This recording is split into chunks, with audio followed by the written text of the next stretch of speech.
اے بھائی ہم پوچھتا ہے کون ملک سے آیا ہے؟ میں نے میز پر چھو کر آہستگی سے کہا، میں سمگل ہو کر آیا ہوں، کسی سے نہ کہنا۔ اس نے سرگوشی میں پوچھا، تم کالا دھندا کرتا ہے؟ میں نے ہاں کے انداز میں سر ہلایا۔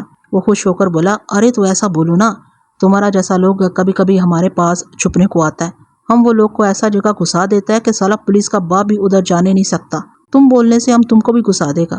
میں نے ہاتھ جوڑ کر کہا، خدا کے لیے ایسی شاندار اردو نہ بولو، میرے پیٹ میں درد ہوتا ہے۔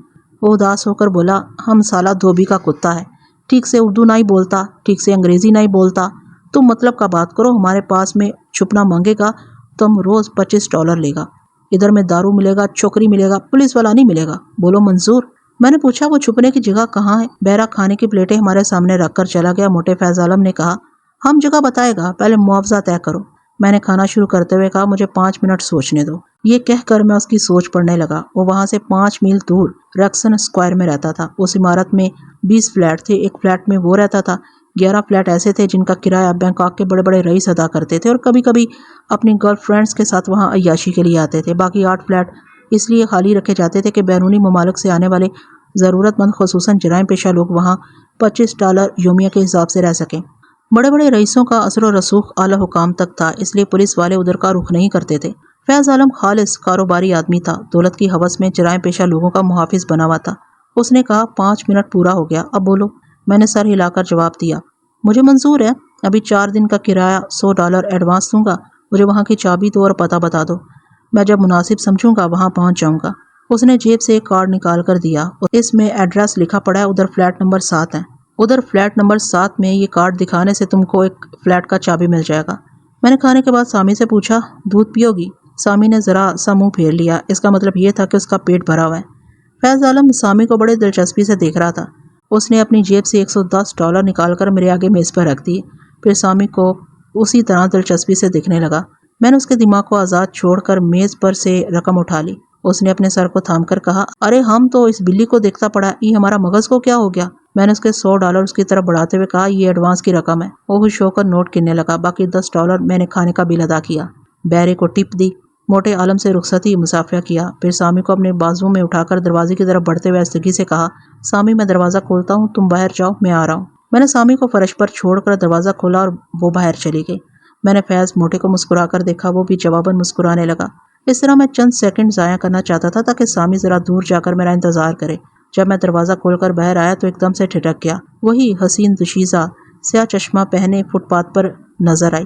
وہ سامی کو گود میں لیے اسے پیار سے سہلا رہی تھی، اسے چوم رہی تھی، پھر وہ مجھے دیکھ کر مسکرائی۔ اس کا انداز بتا رہا تھا کہ وہ مجھے میک اپ کے باوجود پہچان گئی۔ آخر وہ کون تھی؟ میں آگے بڑھ کر اس کے روبرو پہنچ گیا۔ اس کے ریشمی لباس سے ایک بہت ہی مہنگا پرفیوم اپنی خوشبو لٹا رہا تھا۔ ریشمی لباس سے زیادہ اس کے بدن میں چکناہٹ تھی، نظریں پھسل پھسل جاتی تھی، بدن کے نشیب و فراز ایسے پھڑکتے ہوئے، ایسے چیختے ہوئے تھے جیسے کہہ رہے ہوں، آؤ ہماری بوٹی بوٹی کر دو۔ میں نے پوچھا، کون ہو تم؟ دوشیزہ نے بدستور مسکراتے ہوئے اپنے بلاؤز کے گریبان میں ہاتھ ڈالا، پھر ایک طے کیا ہوا کاغذ نکال کر میری طرف بڑھا دیا۔ میں نے اسے کھول کر پڑھا، لکھا تھا، فرحاد صاحب، میں آپ کے لیے جان بھی دے دینے والی لڑکی ہوں، آپ مجھے جانتے ہیں، میں چاہتی ہوں کہ آپ ٹیلیپیتھی کے بغیر مجھے بوجھ لیں، اگر مجھ پر اعتماد کر سکیں تو میری کار میں آ جائیں، میں صرف اس لیے پہلی بن گئی ہوں کہ آپ اس پہلی تحریر کو ہمیشہ یاد رکھ سکیں۔ وہ تحریر پڑھنے کے بعد میں نے اسے دیکھا، وہ خاموشی سے سامی کو میرے حوالے کر کے اپنی کار کا دروازہ کھول کر بیٹھ گئی، پھر ڈیش بورڈ سے کاغذ قلم نکال کر کچھ لکھنے لگی۔ میں نے گھڑی دیکھی، 3:15 ہوئے تھے۔ سامی کو سہلاتے ہوئے پوچھا، تعجب ہے سامی، تم اس اجنبی لڑکی کے پاس کیسے چلی گئی تھی؟ چلو تھوڑا وقت ہے، اس پہیلی کو بوجھ لیں۔ میں آگے بڑھ کر کار کا دروازہ کھول کر دوشیزہ کے برابر بیٹھ گیا۔ اس نے کاغذ میری طرف بڑھا دیا، میں نے اسے لے کر پڑھا، لکھا تھا، آپ کی بلی دنیا کا 8واں عجوبہ ہے۔ جب یہ ہوٹل سے باہر آئی تو میں نے پچکار کر بلایا، یہ کترا کر دور جانے لگی۔ میں نے اس کے پیچھے جاتے ہوئے آہستگی سے کہا، میری جان رک جاؤ، میں فرحاد کی دوست ہوں، دشمنوں سے اس کی حفاظت کرنے آئی ہوں۔ یہ سنتے ہی یہ بلی میرے پاس آ گئی، کیا یہ ہم انسانوں کی بولی سمجھتی ہے؟ میں نے پڑھنے کے بعد کہا، ہاں یہ سب کچھ سمجھتی ہے، تم ابھی دیکھ لو۔ یہ کہہ کر میں نے سامی کو حکم دیا، سامی اب میری گود سے اٹھ کر پچھلی سیٹ پر چلی جاؤ۔ وہ اٹھی، پھر اگلی سیٹ پر سے اچھل کر پچھلی سیٹ پر چلی گئی۔ دوشیزہ نے حیرانی سے پوچھا، پھر کار اسٹارٹ کر کے آگے بڑھا دی۔ میں نے کہا، تم نے ابھی لکھا ہے کہ ایک پہیلی بن کر اس پہلی ملاقات کو یادگار بنانا چاہتی ہو، اس کا مطلب ہے کہ ہم پہلے کبھی نہیں ملے؟ اس نے تائید میں سر ہلایا۔ میں نے کہا، 1.5 گھنٹہ پہلے ایک ادھیڑ عمر کی عورت نے سامی کی وجہ سے شبہ کیا کہ میں فرحاد ہوں۔ اس کی سوچ نے بتایا کہ وہ ایک فوجی افسر کی بیوی ہے۔ اس کے فوجی شوہر نے اسے بتایا تھا کہ فرحاد کے ساتھ ایک بلی بہت اہم ہے 6 گونگے جاسوس جو مارے گئے وہ اسی بلی کے سہارے فرات کو تلاش کر رہے تھے۔ اے حسین دوشیزہ، تم بھی یہاں کے کسی بہت بڑے افسر کی بیوی، بہن یا بیٹی ہو؟ ایسا کہتے وقت میری یادداشت نے اپنا کام دکھایا۔ مجھے اس اعلیٰ افسر کی بیٹی یاد آئی جو میری حمایت میں اپنے باپ سے لڑتی تھی۔ اس کا نام لینا تھا۔ میں نے فوراً ہی لینا کے دماغ میں جھانک کر دیکھا تو انکشاف ہوا کہ وہ میرے برابر بیٹھی کار چلا رہی تھی اور سوچ رہی تھی، فرحات صاحب بولتے بولتے چپ کیوں ہو گئے؟ کیا مجھے پہچان لیا ہے؟ کیا میرے خیالات پڑھ رہے ہیں؟ اس نے کنکھیوں سے میری جانب دیکھا۔ میں انجان بن کر یوں سوچ میں ڈوب گیا جیسے پہیلی کو بوجھنے کی ناکام کوشش کر رہا ہوں۔ اسے ذرا اطمینان ہوا کہ وہ جیت رہی ہے۔ میں نے کہا، ابھی میرا دماغ کام نہیں کر رہا ہے۔ آج رات 11 بجے تک میں بہت بڑی مہم سر کرنے والا ہوں۔ میرا ذہن ان اہم معلومات میں الجھا ہوا ہے۔ ویسے یہ پہیلی والا کھیل بہت دلچسپ ہے۔ میرے لیے ایک تفریح بن گیا۔ اگر تم اسے جاری رکھنا چاہو تو میں وعدہ کرتا ہوں کہ 11 بجے کے بعد تمہیں بوجھ لوں گا۔ آدھی رات تک تم جہاں رہو گی وہاں پہنچ جاؤں گا۔ بولو ٹھیک ہے؟